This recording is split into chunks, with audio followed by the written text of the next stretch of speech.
Hello students, we are going to take up a chapter from your book Vistas. Name of the chapter is The Third Level. This short story by Jack Finney is one of the best examples of a concise, entertaining story about time travel in the genre of science fiction. So as I always ask you, have you read the story? So, if you have read the story, you would understand what I'm talking about. The story does talk about modern day stress, anxiety, insecurity, fear, and all this. Have you thought what are the things that cause us stress and anxiety? If I ask you as a student, the first thing that comes to your mind is peer pressure. If you ask me today, I would say pandemic. These are the times of uncertainty. Examination is one of the biggest cause of stress and anxiety among students, and above all, fear of failure. We all have tasted this at some or the other point of time in our life. And the best part is, we all have our ways, our mechanisms to handle this stress. For some, it could be he might have bouts of anger. Others may find solace in dreams and escapism. Well, some of us might go to drugs and alcohol, which is really bad. And a good way of, handling this stress is exercise. The story that we are about to read is written by Jack Finney. He attended the Knox College in Galesburg. His best known works are science fiction and thrillers. The said story is also considered to be one of the best examples of time travel. In fact, some of his novels have become the basis of popular films. Now, assuming again that you have read the story, we will move to the bullet points about the summary of the story. So, the main protagonist in our story is Charlie. He claims that there is a third level at the Grand Central Station when everyone knows there are only two levels. His psychiatrist calls it a waking dream wish fulfillment. So, if I read from the lesson, from the first page itself, it says, I told him about the third level at the Grand Central Station, and he said it was a waking dream wish fulfillment. He said I was unhappy. That made my wife kind of mad, but he explained that he meant the modern world is full of insecurity, fear, war, worry, and all the rest of it. So now you understand why I was talking about our mechanisms to deal with stress. So Charlie gets to understand this from his friend that his finding the third level is nothing but he is trying to escape the insecurity of the modern world. He feels it's a temporary refuge from reality. This goes to the extent that his psychiatrist friend says that his hobby of stamp collection is also a temporary refuge from reality. To this, Charlie says, again, I'm reading from the chapter, well, maybe, but my grandfather did not need any refuge from reality. Things were pretty nice and peaceful in his day, from all I hear, and he started my collection. It's a nice collection too. Blocks of four of practically every US issue, first day covers, and so on. President Roosevelt collected stamps too. So his contention is that these people were not stressed, and his grandfather, according to Charlie, lived in the most peaceful times. Therefore, it cannot be considered as a refuge from reality. So, one fine day, while he's coming back from the office, Charlie reaches the third level where things are totally different. The room was smaller, fewer ticket windows, train gates, flame gas lights. And if you turn to page 4 and read the first paragraph, you can list at least 6 to 7 points over here which clearly show that he was in a different world altogether. People were wearing clothes which were of very old fashion. And this is the time when he happens to catch the date on a newspaper, and the newspaper was also the World. The World, he says, hasn't been published for years, and the date that was printed was June 11, 1894. So he is completely surprised, as he understands that probably he is in Galesburg. And look at the beautiful way that he describes the town. Page 4, last paragraph, he says, "Have you ever been there? It's a wonderful town still, with big old frame houses, huge lawns, and tremendous trees whose branches meet overhead and roof of the streets. And in 1894, summer evenings were twice as long, and people sat out on their lawns, the men smoking cigars and talking quietly, the women waving palm leaf fans with the fireflies all around them, in a peaceful world." So the significant word over here is in a peaceful world. So Charlie feels that he has reached the third level, and from here he can catch the train to Galesburg.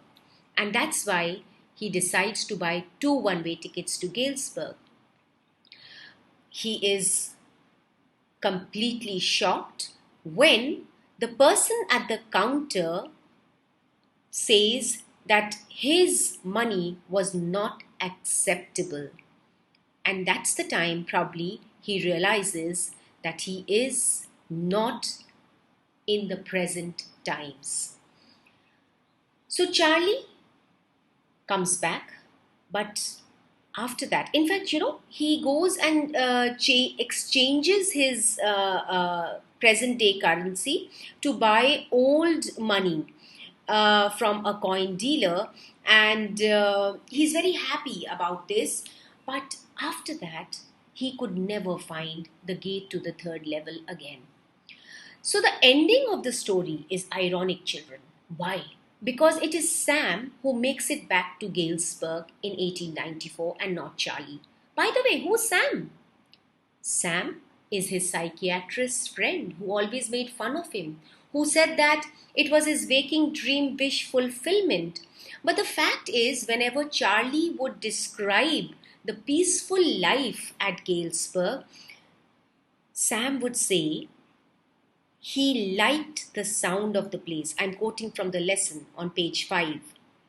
And that is when you realize that Sam was always wishing to go back to 1894, and what Charlie had always wanted to, but actually it's Sam who was craving for this escape, and he was able to find the third level.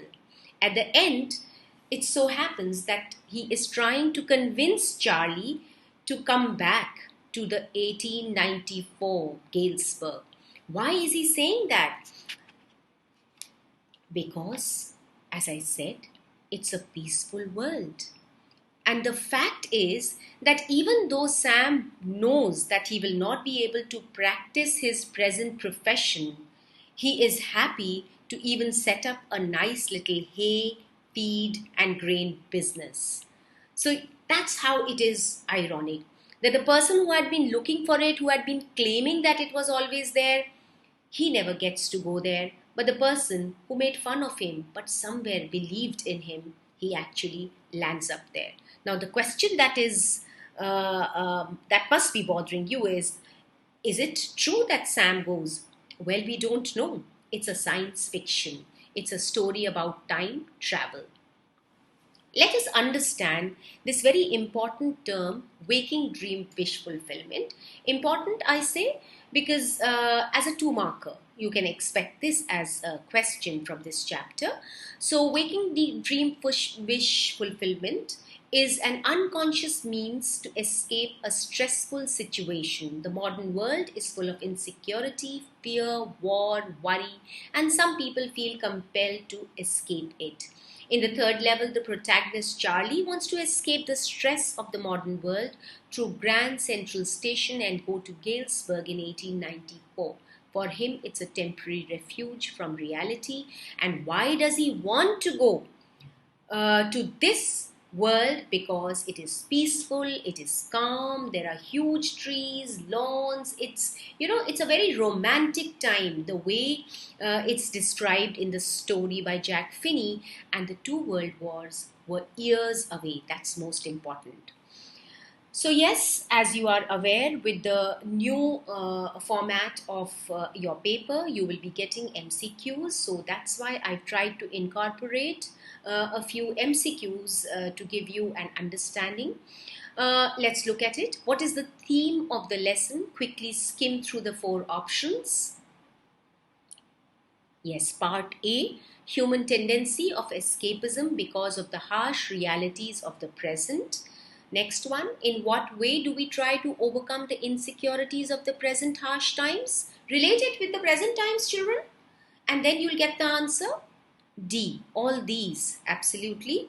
Next is, what is the significance of 1894 in the lesson? The significance is that it represents a peaceful world. It represents a romantic time where people had the luxury of spending their time the way they wanted to. What is the meaning of waking dream wish fulfillment? Yes, A part, a pleasant wish that makes one forget the present. In which way was the room at Grand Central Station different from what Charlie remembered? This is an important question, and as I said, it can come as a 2 marker, it can come as a 5 marker. I have dealt over here as a 2 marker, therefore few points are given. But if you refer to the first paragraph on page 4, you will find at least 7 to 8 points for a 5 marker also. Why does Charlie decide to buy 2 tickets to Galesburg? Charlie wanted to go to Galesburg with his wife Louisa, as it was calm and peaceful place where people had time for each other and interacted with one another. What is the first day cover? What is its significance in the story? This is an important part of the story on the last page. If you turn your book to page 6, you will see over here there is a note. So let's first understand what is a first day cover. A first day cover is the first day issue of a stamp, or the day on which it is released by the postal authorities. It is usually a collector's item as it indicates the date and time of release. And usually it happens that the first day cover are never opened. You just put a blank paper in the envelope. Now here, if you see, it is important in the story because Charlie discovered a first day cover in his grandfather's collection, which he had never seen before. And the note written in this first day cover is, Charlie, I got to wishing that you were right. Then I got to believing you were right. And Charlie, it's true. I found the third level. I've been here 2 weeks, and right now down the street at the Dailies, someone is playing a piano and they are all out on the front porch singing Seeing Nellie Home. And I'm invited over for lemonade. Come on back, Charlie and Louisa. Keep looking till you find the third level. It's worth it, believe me. And the date is July 18, 1894. Okay, so he had never seen this first day cover. He suddenly happens to see this, and instead of a blank paper, he gets a note which is written by Sam, and the date given is 1894, which clearly shows us that Sam has reached the third level. Going back to what I said earlier, it is a story about time travel. It is a science fiction. Why is the fact that Sam has moved to the third level ironical? This is very important, children. So Sam always believed that only 2 levels existed. He even called Charlie's experience as waking dream wish fulfillment. But he believed third level was just a medium to escape from tension of modern life. And I said, but because later he is the one who finds the third level and he settles over there. Earlier, he insisted that there was no third level, but ironically, he himself became a resident of Galesburg, in spite of the fact that he could practice He could not practice his profession there. He could only go back to a nice little hay feed grain business, and he even urged Charlie to keep looking for it. He kept on saying that look for the third level. It is a life full of peace and calm. Good luck, children. If you liked the video, share it with your friends. I hope it is helpful. Thank you.